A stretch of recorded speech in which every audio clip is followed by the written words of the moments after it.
は、はー。うん。喉の調子はいい感じかな。カレン、今日は MV の撮影だろ。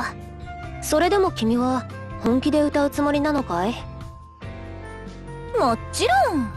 手抜きして後悔するとか絶対したくないし。レコーディングで初めてご一緒させてもらった時も感じましたが、カレンさんのお仕事への姿勢はすごいですね。私も負けないよう精一杯歌おうと思います。うんうん、そうこなくっちゃ。アスカも手抜きなんてしないよね。さーて、どうかな。今日求められているのは MV 映えする表情や仕草だと思うしね。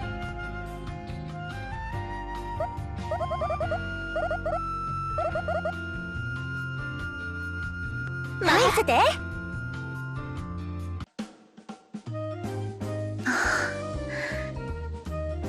アスカちゃんの声からは幻想的で繊細で透明で、なおかつ複雑な色合いを感じます。私にはない色を。カレンの旋律にはしたたかさと不敵さが内包されているようだ。まるでオーディエンスの心に投げかけるような、挑みかかるような。初めの歌声柔らかいのに前に進む意志が隠しきれてないね。それにすっごいわがまま。気づいてないかもだけど。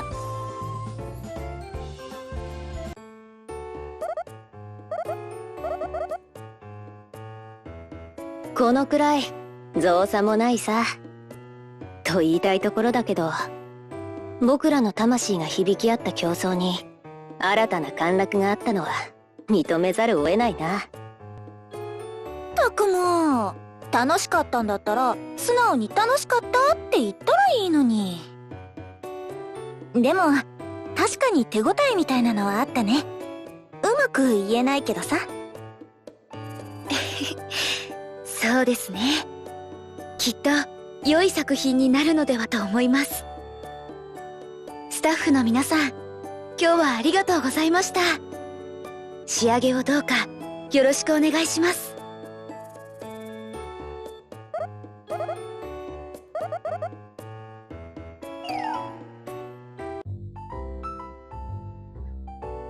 ふむ、僕たちが今日なぜプロデューサーに呼び出されたか、はじめがそれを疑問に思うのはもっともだ。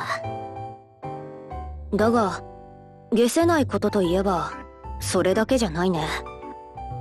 そもそもなぜ未完成の歴史という曲が僕たちに与えられたのだろう。僕、カレン、それにはじめ、この3人を刹那とはいえ開口させて、プロデューサーは僕らの総国する様が見たかったのか、あるいは孤独の壺でも作る気だったのかな。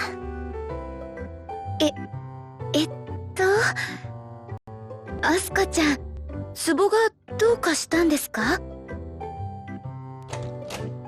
お疲れ様ーって、あれはじめにアスカじゃん。2人ともプロデューサーに呼ばれて？はい。でも私たちも今来たところで。いや、プロデューサー、僕たちに何の用事かな。この間のレコーディングにも MV 撮影にも落ち度はなかったと思うけど。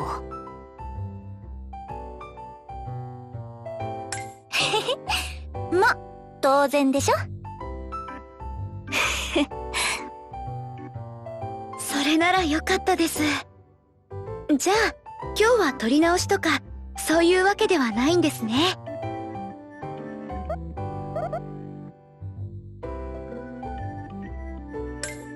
これは一眼カメラですか？随分と大きくて本格的な機材ですね。別に僕はカメラに詳しいわけじゃないけれど、この武骨ながら洗練されたシルエット悪くないね。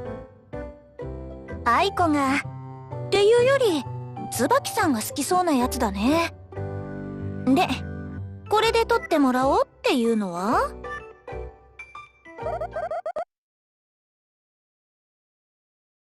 ていう企画なわけね。面白そうじゃん。なるほどね。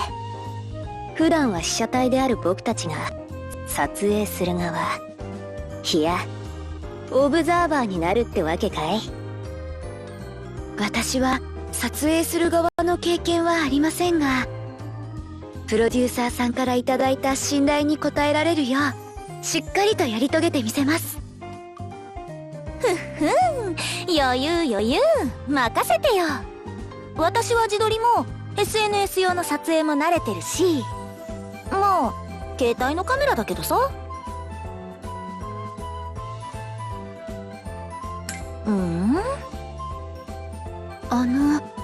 プロデューサーさん、それは一体どういう意味でしょう？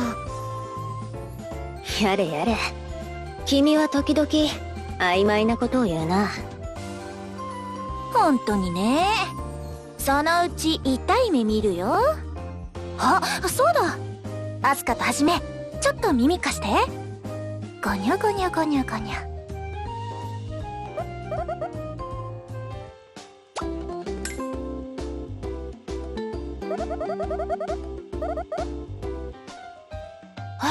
見て、もう桜咲いてる。今年はちょっと早いのかな？そうみたいですね。散ってしまう前にぜひ事務所のみんなでお花見をしたいです。今日は残念ながら何の準備もないですが。花見か。明るい場所も群れるのも別に好きじゃないけれど、この桜の美しさくらいは僕にだって理解できなくもない。けれど大人たちはなぜわざわざ桜の下で酒盛りをしたがるんだろうか。酔って浮かれ騒ぎたいなら飲み屋でも行けばいいだろうにさ。だってさ。ねえどうなのプロデューサーさん。大人代表としては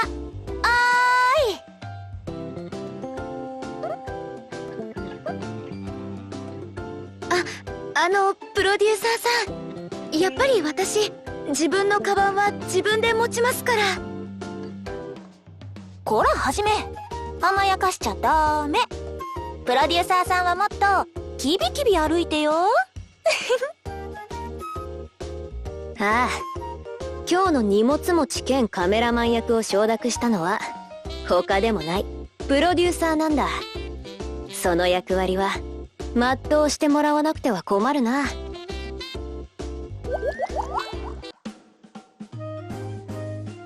コショコショコショコショ。コショコショコショ。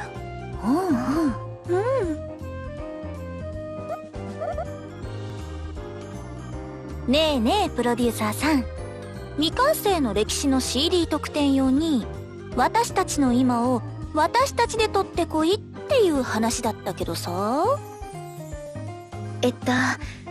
プロのカメラマンの方の手を借りずにということは、撮影する行為そのものも含めて私たちの今という解釈で大丈夫ですか？ふむ。ということはこの撮影にはどうあってもプロデューサーの同行が必須ということになってしまうね。それはもちろん、私たちの今を表現するにはプロデューサーさんという存在が必須だからですよ。まあそういうことだよね。ほらプロデューサーさん、たまにはいいでしょ。机仕事は千尋さんに任せておけばなんとかなるって。それに君は時々僕らを放任して試練を課すような嫌いがあるからね。たまには先導者ではなく共犯者になるべきだと思うな。私たちとしてはプロデューサーさんがついてきてくれるなら安心できますし。そうそう今回はちゃんと最後まで付き合ってもらうんだから。あ、ついでにカバンも持ってくれると嬉しいな。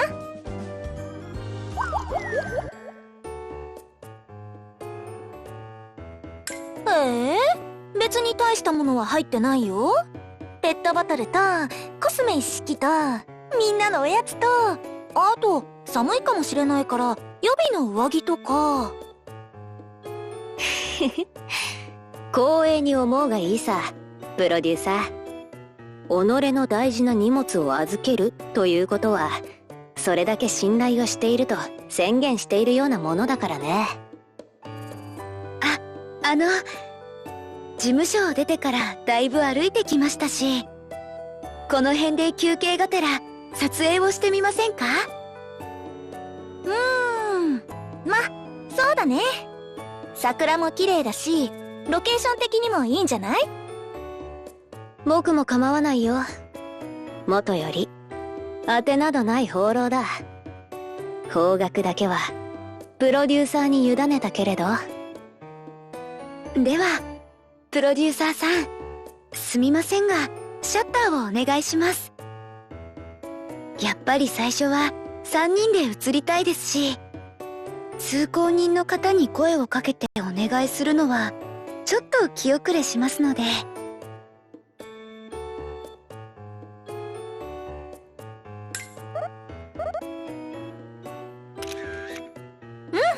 ありがとう。プロデューサーさん、撮ったやつ見せて。どれどれ？残念だが今一つだと言わざるを得ないかな。というか、初めはどうして直立不動なんだ？まるで学校の集合写真みたいじゃないか。おかしかったですか？でも言われてみれば場にそぐわなかったかもしれません。カレンさんは私に比べるとまるでモデルさんですね。ちょっとセクシー路線にしすぎたかもね。オスカはこのポーズかっこつけすぎじゃない？どうやら僕の肉体が意識ではなく魂に従って動いてしまったらしい。プロデューサーにレンズを向けられるなんてめったにないからね。なんというか全体的にまとまりがないですよね。ぎこちないとも言えるでしょうか。そうだね。撮ってくれたプロデューサーさんの腕がどうこうっていうより、私たち被写体の問題かな。僕らの間に通じるものが、あるいは響くものがないと言えるかもしれないな。まあ無べなるかなといったところさ。歌はともかく僕ら3人で共有すべき価値観があるわけでもないからね。そうでしょうか。でもそうだとすればどうしたらこの3人でいい写真が撮れるでしょうか。私たちの歌った未完成の歴史という CD を手に取ってくれた方が喜んでくれるような写真を。そもそも私たちの今ってどうやったら撮れるのかな。ただ撮るだけじゃダメなんだよね。プロデューサーさん、始まったばかりで恐縮なのですが、何か手がかりをいただけませんでしょうか。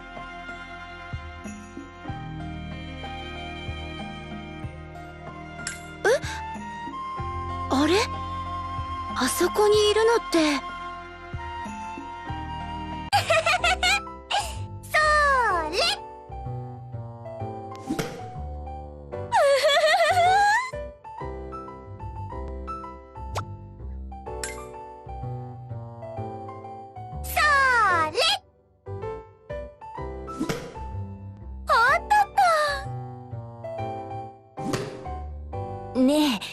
そこにいるのってひな子と。それにゆずちゃんですね。公園の開けた場所でバドミントンをしているようだが。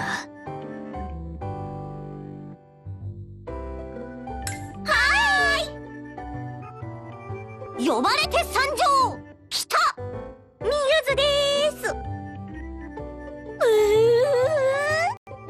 す。来たひなこです。来た来たーずですよ。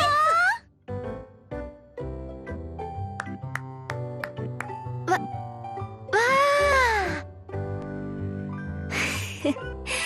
これはまたナンセンスとでも言ってあげた方がいいのかな。努力は認めるって感じ？ってあれ？どうして二人して私を挟んでるの？なんと私たちキタキターズに新メンバーが加入するんだって。ねえひなこちゃん。そうなんですよねゆずちゃん。きた超カレンさんも入れて。私たちキタキタキターズです。私の名字は北条だって。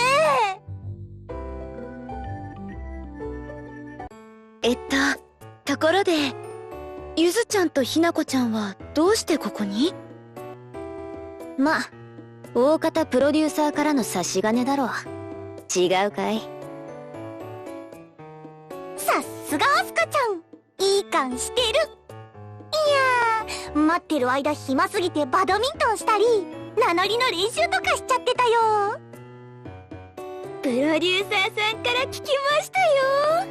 皆さんで CD 特典用の写真を撮影するそうで、フレームで切り取った青春の1ページ。素敵です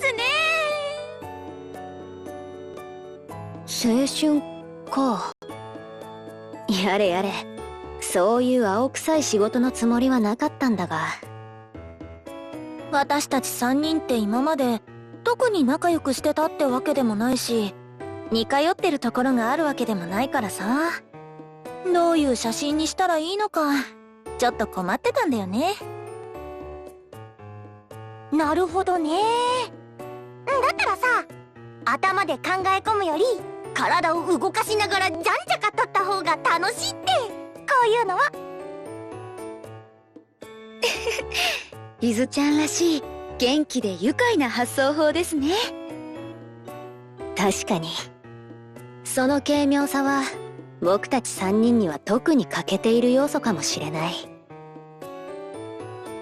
軽妙な妄想も楽しいですけど、たまにはバドミントンも楽しいですね。皆さんを待っている間にゆずちゃんから教わってました。バドミントンいいですね。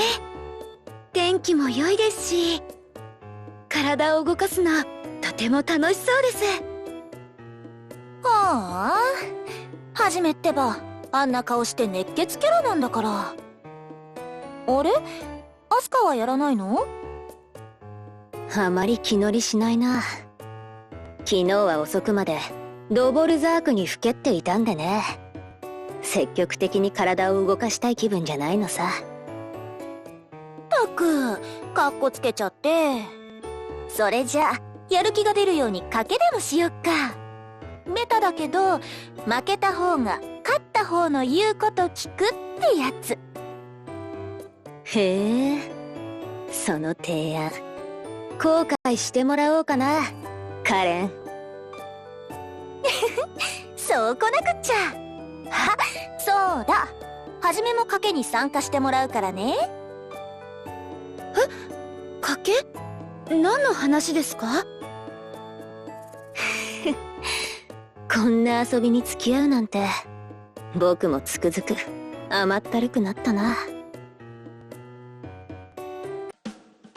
ではサーブを打たせていただきますね。精神を研ぎ澄ませて、えい！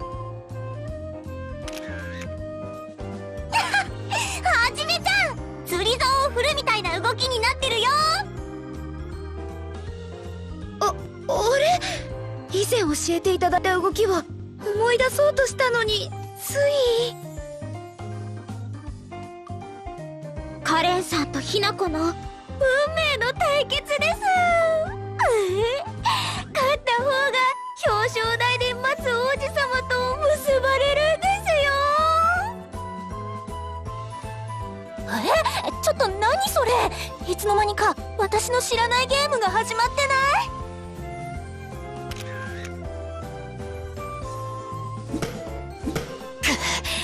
しつこいやつ。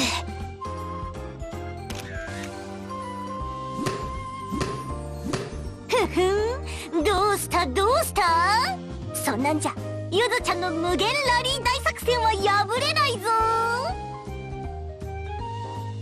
その減らず口黙らせてやる。これが僕の渾身のショットだ。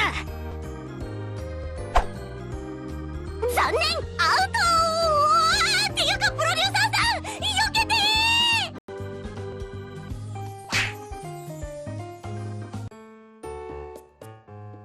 ー。バドミントン大会、思ったよりもだいぶ盛り上がっちゃいましたね。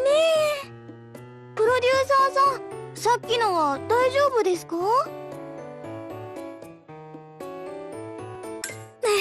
よかったです。そろそろお昼時ですし、じゃあ次はみんなで妄想トークなど。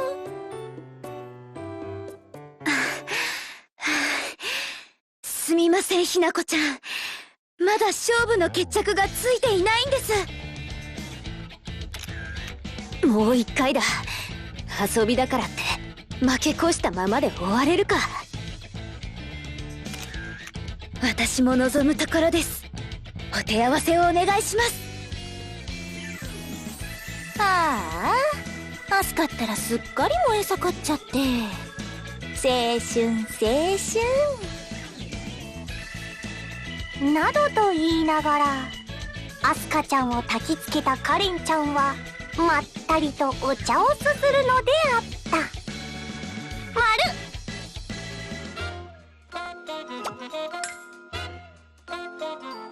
というわけで、ゆずちゃん主催のバドミントン大会未完成の歴史杯を制したのは藤原はじめ選手でした。おめでとうございます。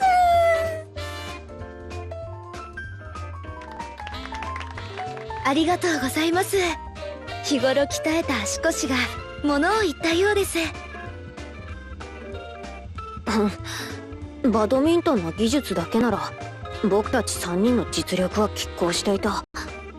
故に勝敗を分けたのは体力となったわけだが、まあ体力勝負じゃ朝5時からジョギングしてる子相手だときつかったかもね。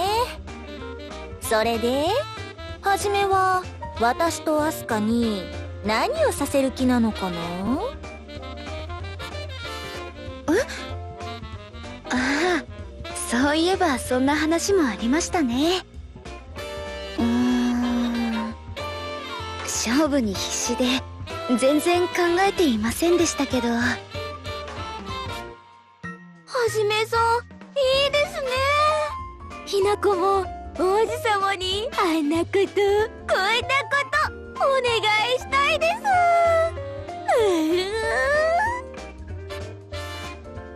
あんなことこんなこと。あ、そうです。私ぜひ2人におしゃれの仕方を教わりたいです。岡山の田舎から出てきたばかりの頃に比べれば私も少しくらいは改善したように思いますけど、でもカレンさんやアスカちゃんに比べたらまだ全然なので。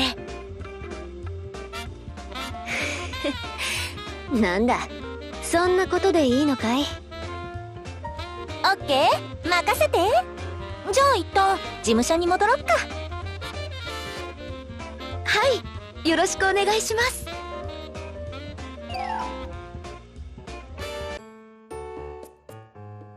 あ、編み込みエクステ？ソフトジェルのデコデコネイル？2人ともそれは何の魔法なんですか？ふっふっふ。はじめのことをスーパーはじめちゃんにする魔法だよ。ほらそこ座って、指出して。へえ、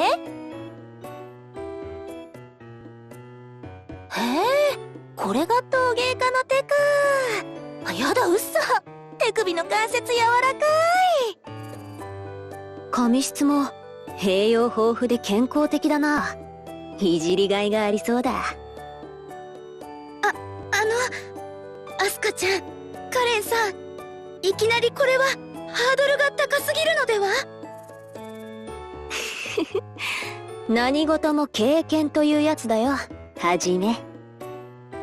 それに今日は手の爪だけにしてあげるから。足を押さえてコショコショーとかはしないからさ。でも髪をいじられるのも爪を塗られるのもなんだかくすぐったいですよ。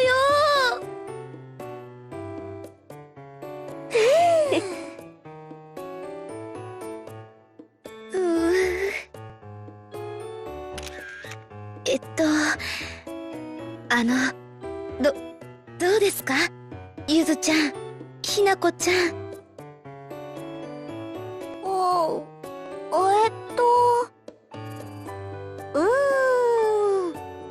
努力は認めるって感じかな。やっぱり私じゃこういうの似合わないですよね。すみません、戻してください、カレンさん。散歩して運動してはじめをいじったらお腹空いてきちゃったな。お昼もまだだしさ、みんなで事務所の食堂行かない？いいですね。お腹が空いては妄想はできないですし。待って、皆さん待ってください。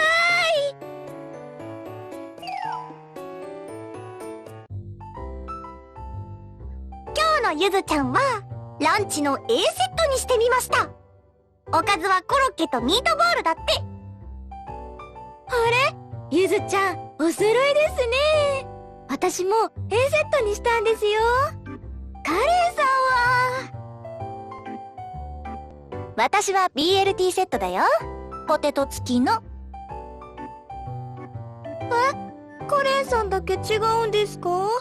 来たはずなのに。それやめてってもう。あれ？アスカは何も頼まないの？いや、僕にはこれがある。で、それただのブロック栄養食じゃん。それも千尋さんがサンプルでもらってきたやつ。ああ、安上がりだし手間いらずだろ。僕にはこれぐらいがちょうどいいのさ。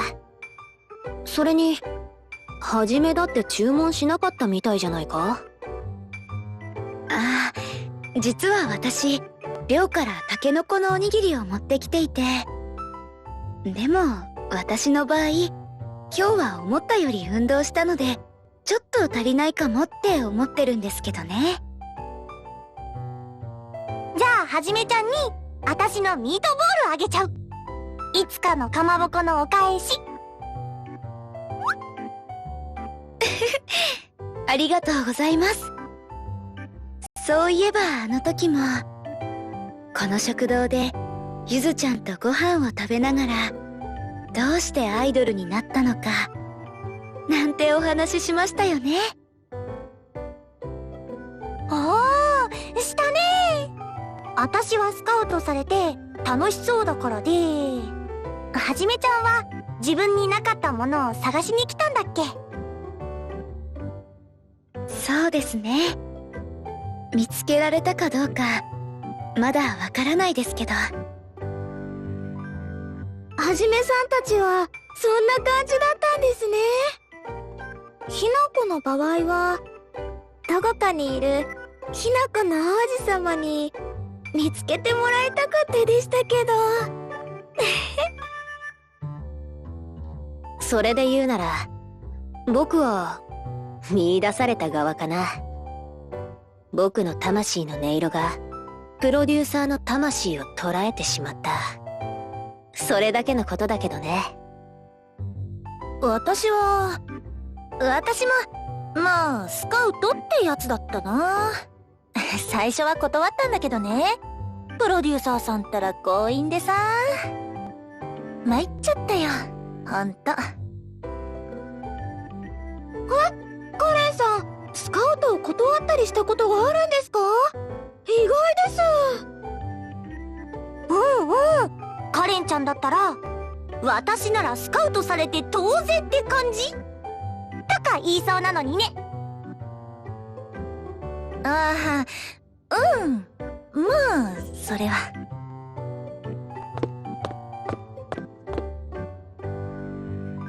おや、プロデューサー、遅かったじゃないか。おう、なるほど。麺を茹でてもらうのに時間がかかったのか。いえ、私たちもおしゃべりをしていたところですから。それじゃあいただきましょうか、皆さん。いただきまーす。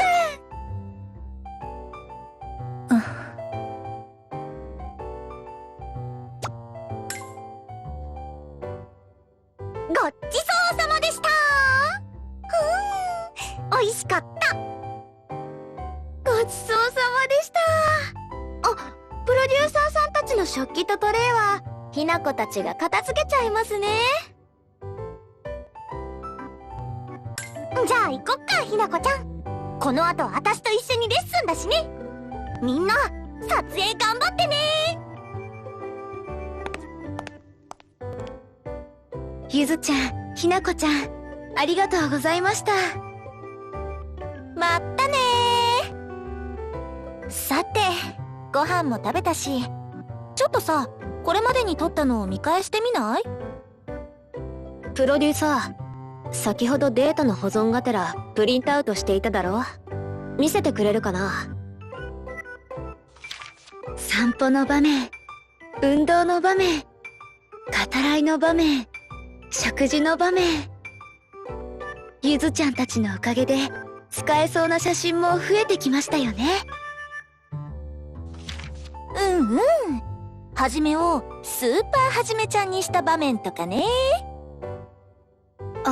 あれはもう忘れてくださいよ。だが、ここにある写真ではまだ十分とは言えない。そんな顔をしているね、プロデューサー。そうなんですか、プロデューサーさん。確かにまだ足並みが揃っているとは言い難いですけど。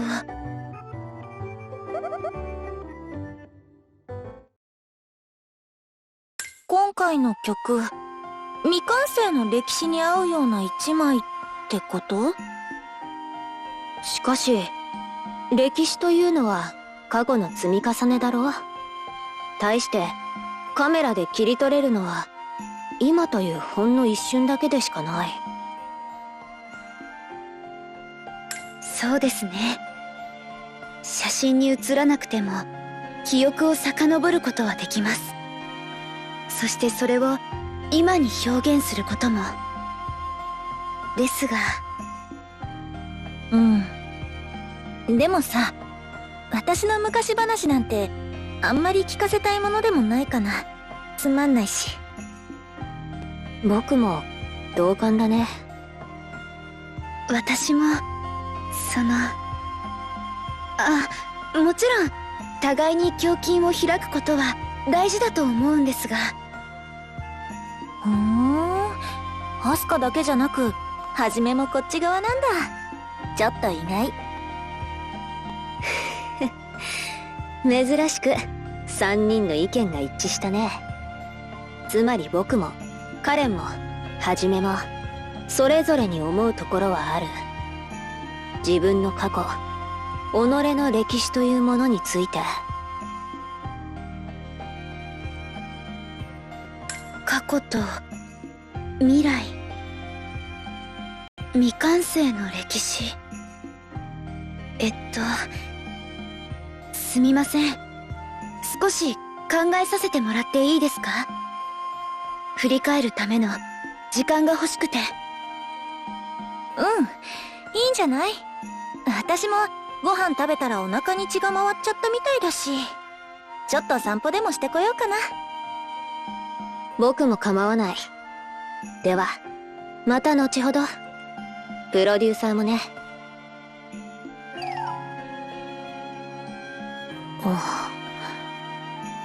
未完成の歴史か。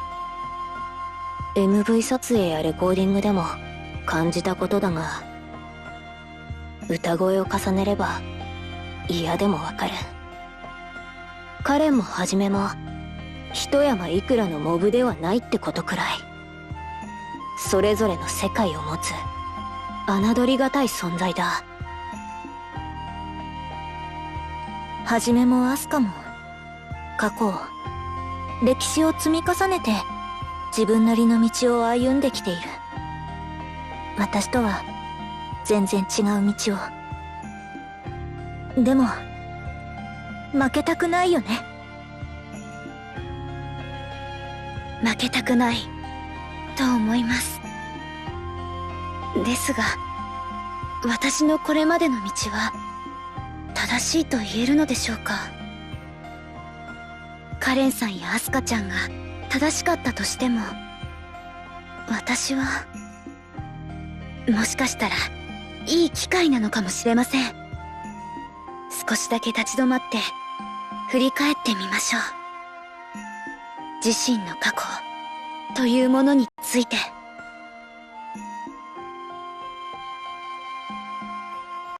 歴史ある窯元の家に生まれ、自然豊かな地に育ちました。そんな私の一番最初の記憶は、回るろくろをじっと見つめていた時のものです。ただの泥の塊がみるみるうちに器へと姿を変えていく。それはまるで魔法のようで、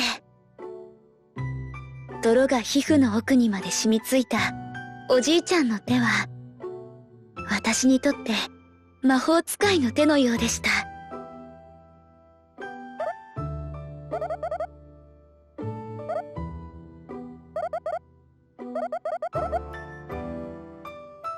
憧れ、習い、覚え、多くの時間を作業台と窯に費やして、けれど私の手はどうしても何の雅もないつまらない器しか生み出すことができませんでした。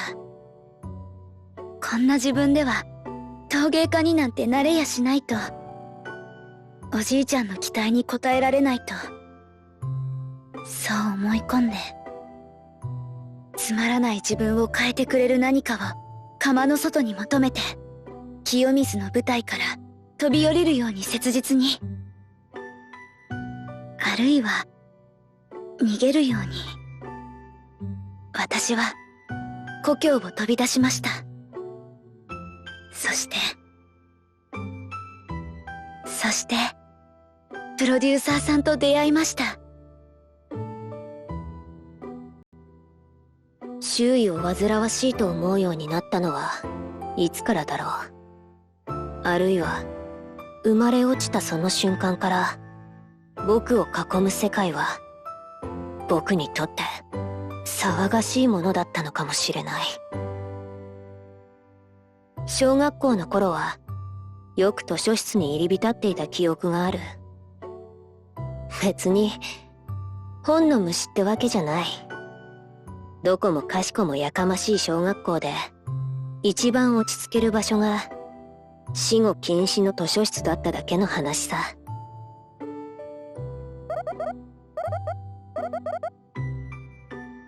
小学生の低学年の頃だったか。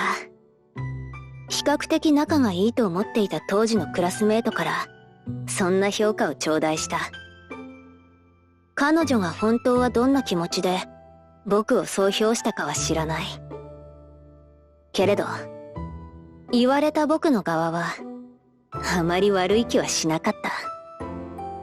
いや、正直満点のテストを褒められるよりも嬉しかったと思う。みんなと違うこと、変わり者であること、それは僕にとってある種の勲章のように感じられたから。だってそうじゃないか。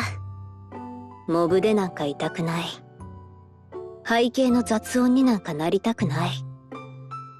誰かの代替可能品なんかでありたくない。誰しもそうだろう。だからその勲章をより増やすため、僕は自ら孤立した。そしてどこにでもいる痛いやつの出来上がりってわけさ。気づけば僕の周囲には理解者と呼べる者はいなくなっていた。このままずっと静寂を求めて一人でいるのかもしれないと。そんな予感と定年がどこかにあった。そしてプロデューサーと出会った。昔のことは正直あんまり思い出したくない。記憶をたどるとまず蘇ってくるのはあの病院独特の消毒液の匂いなんだから。繰り返される注射と採血と点滴、ごく慣れきった針の痛み、それが私の子供の頃の日常。病室と外とのつながりは小型の液晶テレビくらいで、その中で笑う元気で健康で恵まれた人たちに小さな私はぼんやりとした憧れを抱いた。でもそんな夢も憧れもいつしか嫉妬に変わっていった。しょうがないでしょ。私は夢を叶えるための努力すらできないんだから。私にできることはただ何もかもを諦めることだけだったんだから。それなのに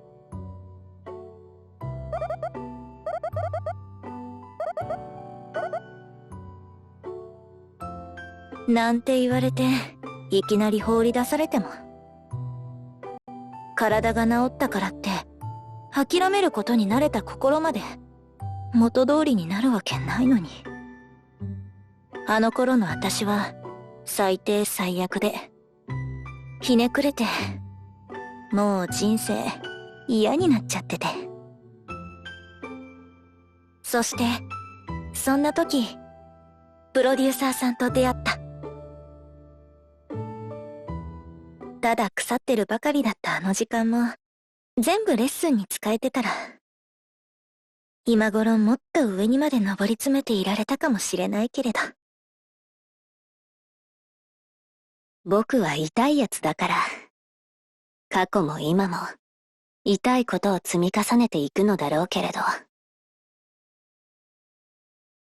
でも過去を否定することはしたくない。だって偶然だろうと何だろうとプロデューサーさんと巡り会えてアイドルとなって、だからこそ今私はここでこうしているんだから。なら未来の自分は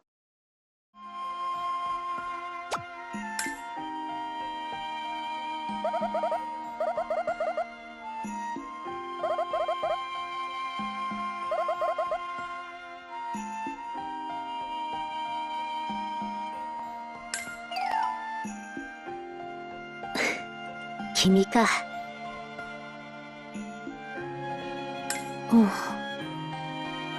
思えば最初から不可解だったんだ。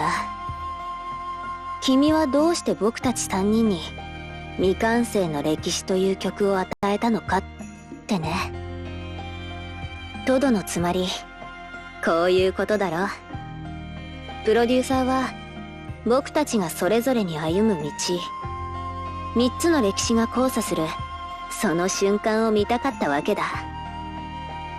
僕たち3人は趣味も思想も性格もまるで違うが、その根底にいささかのねじれを抱えている点は共通している。カレンはことさら口に出そうとしないし仮説だけどね。道と道が交差するとき、立ち止まった旅人は他の道を観測し、自分自身の過去の童貞を、歴史を再認識する。地図を持たない僕らにとってそれは必要な儀式ということか。自らの歩む道がまっすぐに目指す先へと伸びているか、確信を持って未来へと進むために。いいさ、誰とぶつかり合うことになろうと、僕は君が開いたこの道で探求の旅を続けよう。生きてゆく方法を、存在証明の手段を探す旅を。おっと、一つはもう見つかっているんだった。それはこのやかましい世界に反逆する術。そう、歌うことさ。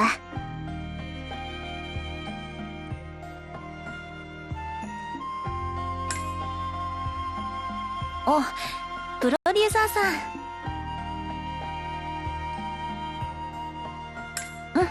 ありがとう。あのさ、プロデューサーさん、ちょっといい？それじゃあ私のカメラのここ見ててね。はい、並んで。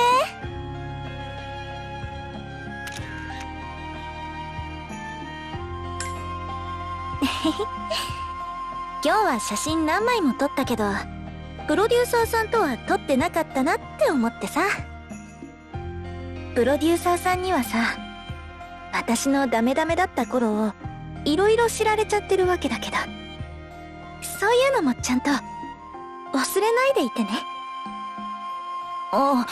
別に押し付けようってわけじゃないんだよ。でも今撮った一枚だって、昔のそういうのだって私の歴史なんだから。暗い歴史を乗り越えて、自分の歴史はようやく動き始めた。周りにはたくさんのまばゆい星があるけれど、私は誰より輝く星になるよ。完成っていうものが本当にあるかは今はわからないけど、最後まで全部見ててよね、私のプロデューサーさん。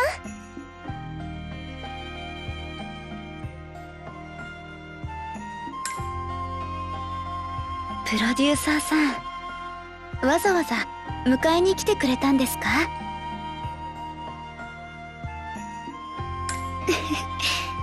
すみません。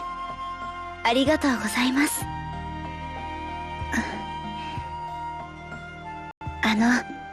プロデューサーさん、過去の私は自分の手が作る器の、そして自分自身のつまらなさが嫌で、変わりたくてアイドルを目指しました。でもお仕事をさせてもらううちにこう思えるようになったんです。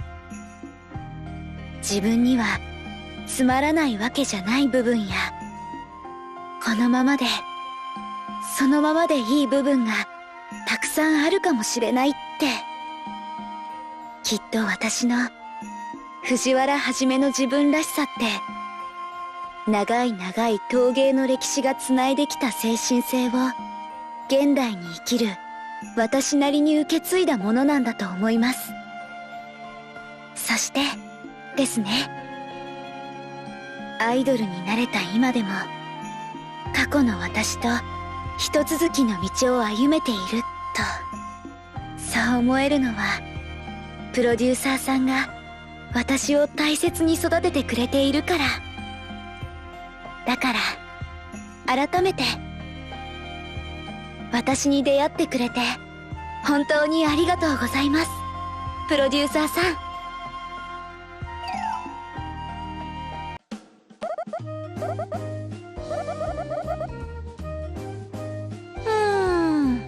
もうすっかり暗くなってきたね。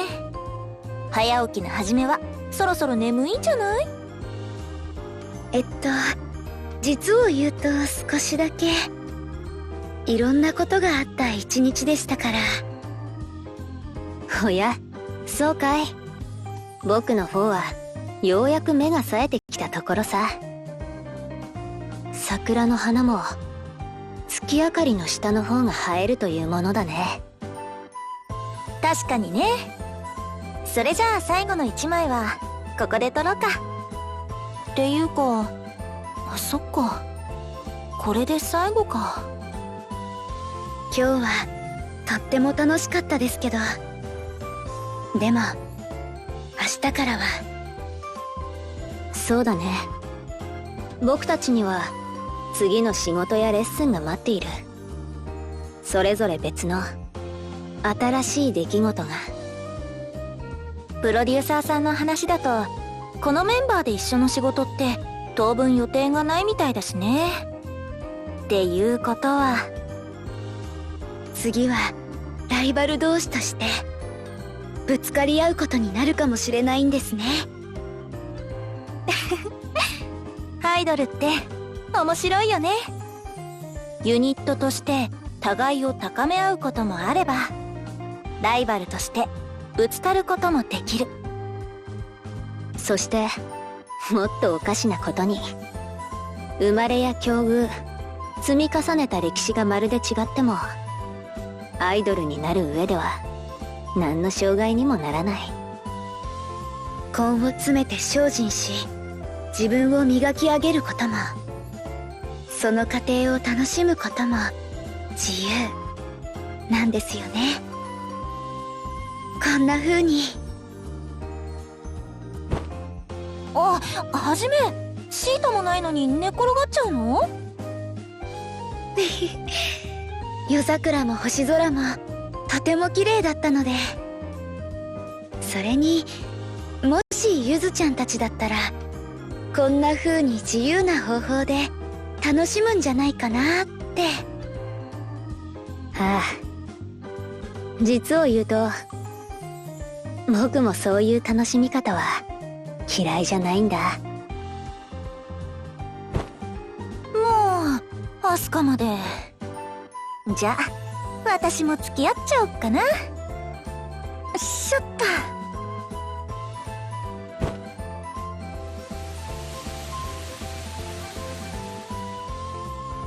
まだ少し風は冷たいですが、こうして寝転ぶと土の暖かさを感じます。春ですね。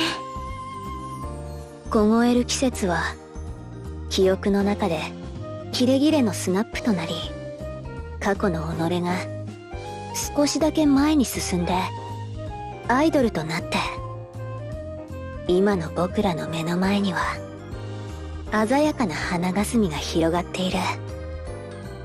あの時踏み出さなければ、アイドルになっていなければ、きっと私たちは出会うことすらありませんでした。今日が終われば私たちはまた離れる。でも仕事を通じて感じたものは記憶に積み重なって、自分の歩く道を振り返るための手がかりになる。歩く道や生き方が違っても、できる限りアイドルとして高みを目指したい。変えようのない過去からつながるそれぞれの方法で。目指すは遥か彼方、星のごとく輝いているもの。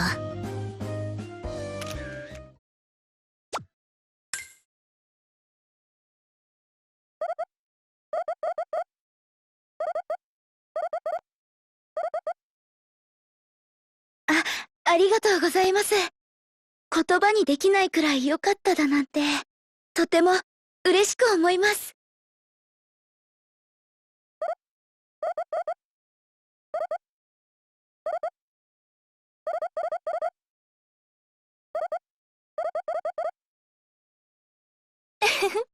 大丈夫。そんなことないよ。こうして CD を買ってくれて、お渡し会に来てくれてるんだから。あなたの限られたものを私たちにくれてるんだからさ。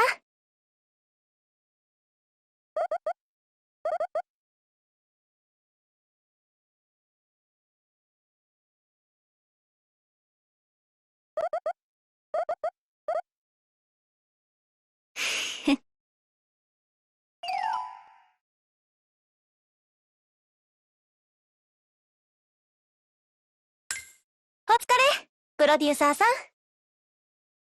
お疲れ様です、プロデューサーさん。確かに少し疲れたね。見ず知らずの者たちと入れ替わり立ち替わりで関わるのはあまり僕向きの環境とは言い難い。もう、シャイなんだから。っていうか、アスカのファンの中に時々何も言わずに視線だけ送って去ってく人がいたけど、あれは何だったの？僕のファンの中には、僕がこういう場を得意としてないことを知っている者がいる、ということさ。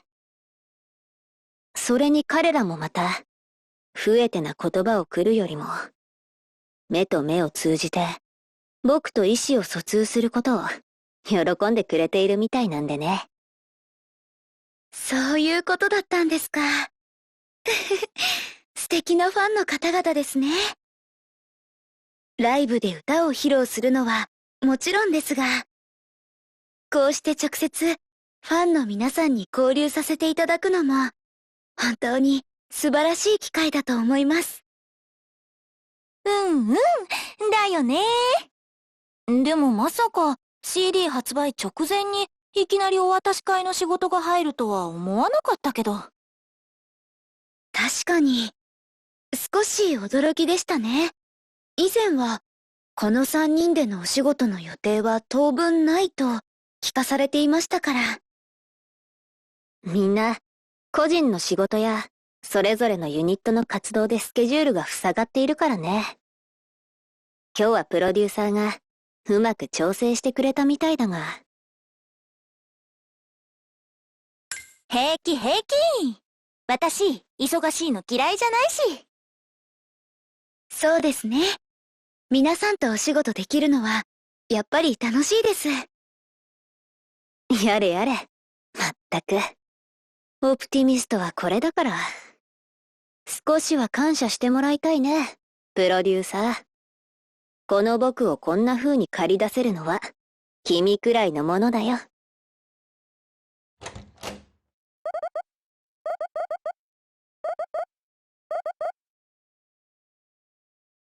あ、もう時間みたいですね。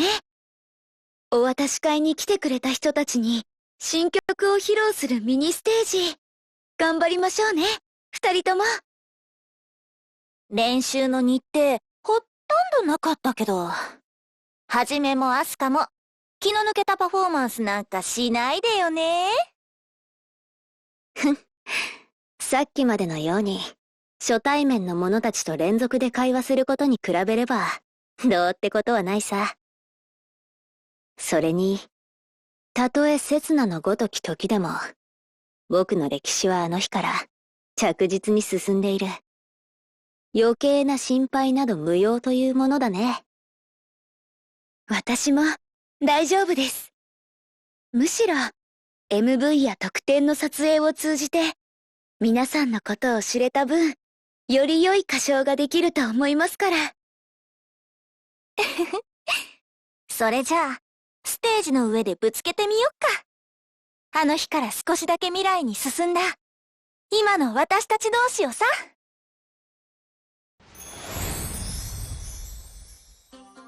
ファンの皆さん、集まってくださってありがとうございます。二度とない今日という日を皆さんとご一緒できて本当に嬉しいです。今日という日を、今を生きる僕たちは今この瞬間にしか存在しない。このイベントは短いものかもしれないが、でも私たちだけじゃなく、たくさんの人たちの思いと努力が積み上がってできたものだよ。その過去に恥じないように。そして未来の自分に笑われないように。進化し続ける僕たちの今の姿。君たちはその証人になる。さあ聞くがいい。未完成の歴史。